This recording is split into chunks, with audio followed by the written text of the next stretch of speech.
Salut tout le monde, j'espère que vous allez bien. Aujourd'hui dans cette nouvelle vidéo, on se retrouve pour mon review du Asus Transformer Book. Et on va la faire un petit peu autrement que d'habitude. On va faire ce review sous forme de 5 points forts et 5 points faibles que j'ai notés personnellement sur cette machine. Allez, c'est parti.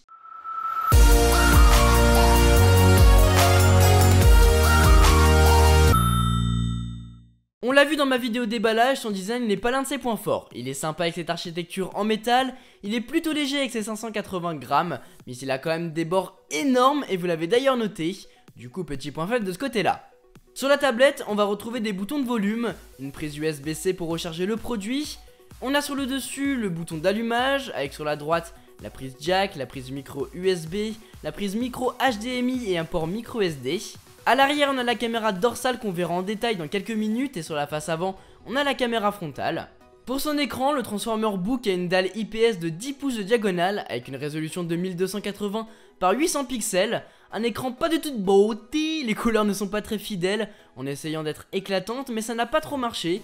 Du coup, deuxième petit point faible. Sa qualité sonore quant à elle n'est malheureusement pas terrible non plus, il y a énormément d'aigus pour trop peu de basses et de médium, du coup le son est assez strident et il vaut mieux écouter avec un casque.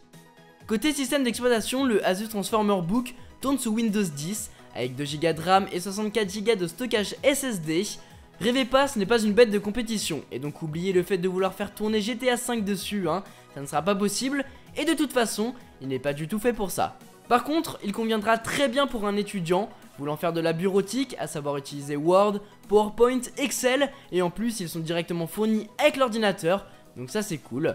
Vous pourrez naviguer sur internet sans souci et sur en multitâche avec d'autres applications, mais comme je vous l'ai dit, sa carte graphique et ses performances ne permettent pas dans l'ensemble de faire tourner des jeux.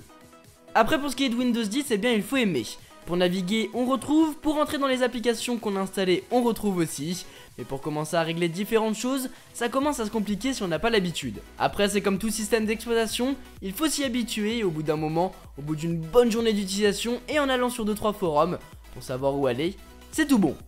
Finalement, dernier point faible, c'est ses caméras. Il peut filmer en 480p à l'avant et voilà le résultat. Alors les amis, testons la qualité de la caméra frontale du Asus Transformer Book. Alors, je pense que c'est pas terrible. Je pense qu'il y a un décalage assez conséquent. Maintenant, bien sûr, à voir lors du montage. Mais dans un premier temps, déjà, c'est pas facile de le tenir à une main pour pouvoir le manipuler et prendre un petit selfie ou une petite vidéo. Mais en tout cas, là, c'est pas terrible du tout. On verra ça au montage, bien sûr. Et je vous laisse avec la suite. Et à l'arrière, il peut filmer en Full HD, mais je cherche encore où est partie la haute définition. Ce Asus Transformer Book a quand même des avantages, et même des gros. Le plus gros bien sûr c'est le fait que ce soit un 2 en 1. L'écran est donc tactile et si vous voulez le dissocier du clavier, il vous suffit de le soulever par l'un des côtés pour le libérer des 3 connectiques sur le dessous.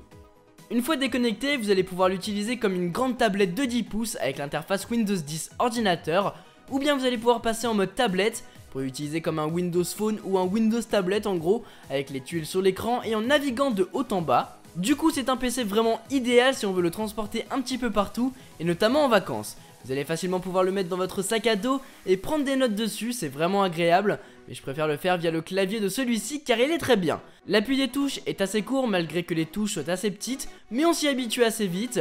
Et finalement on peut écrire vite sans faire 15 fautes par ligne.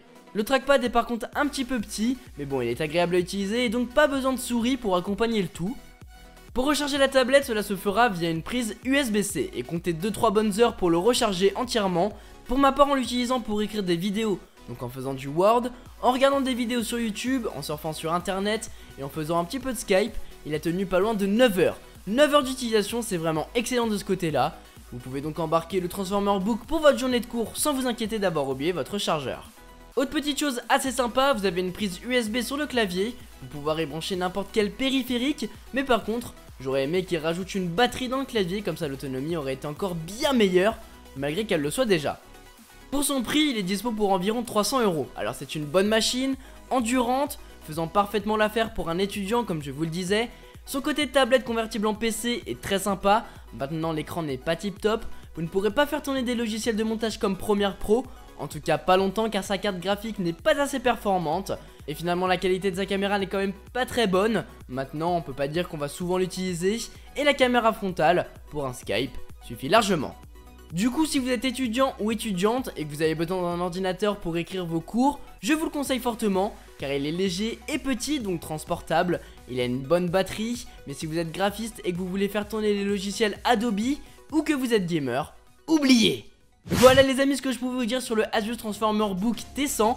J'espère que cette vidéo vous a plu. Vous dites-moi dans les commentaires si vous voulez que je teste des ordinateurs en particulier, car c'était une grande première sur la chaîne.